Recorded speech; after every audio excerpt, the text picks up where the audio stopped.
भगवान ने कर्म योग का पहला उपदेश सूर्य को ही क्यों दिया?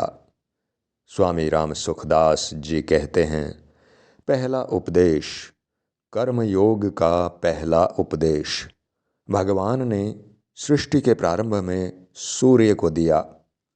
सूर्य ने फिर अपने पुत्र मनु को और मनु ने अपने पुत्र राजा इक्ष्वाकु को। अब क्यों दिया, यह जान लो। सूर्य के प्रकाश में अनेक कर्म होते हैं, किंतु सूर्य उन कर्मों से बंधते नहीं।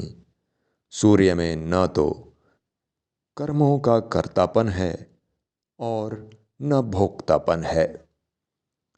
सूर्य की विलक्षणता इस बात में है कि वे अपने नियत कर्म का किसी भी अवस्था में त्याग नहीं करते और नियत समय पर कार्य करने के लिए तत्पर रहते हैं। कर्म योगी को भी सूर्य की तरह अपने नियत कर्मों को नियत समय पर करने के लिए तत्पर रहना चाहिए। भगवान ने सूर्य को कर्म योग का प्रथम उपदेश दिया, इसका एक कारण और था। सूर्य संपूर्ण जगत के नेत्र हैं। उनके उदय होने पर समस्त प्राणी जागृत हो जाते हैं और अपने अपने कर्मों में लग जाते हैं।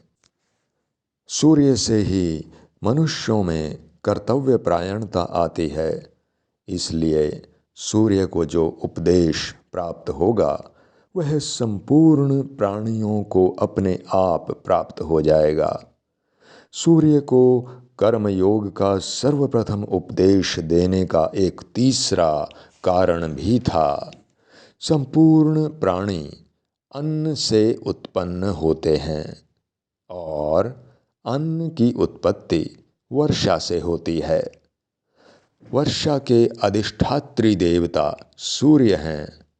वे ही अपनी किरणों से जल का आकर्षण कर उसे वर्षा के रूप में पृथ्वी पर बरसाते हैं। इसलिए संपूर्ण प्राणियों का जीवन भगवान सूर्य पर ही आधारित है। सूर्य के आधार पर ही संपूर्ण सृष्टि चक्र चल रहा है। सूर्य पृथ्वी से जल लेकर पृथ्वी पर ही बरसा देते हैं। सूर्य से शिक्षा लेकर सूर्यवंशी राजा कर आदि के रूप में प्रजा से धन लेते थे और प्रजा के ही हित में लगा देते थे।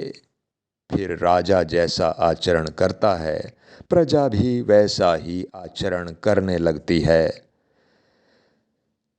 ये सब कारण थे कि भगवान ने कर्म योग का सर्वप्रथम उपदेश सूर्य को दिया।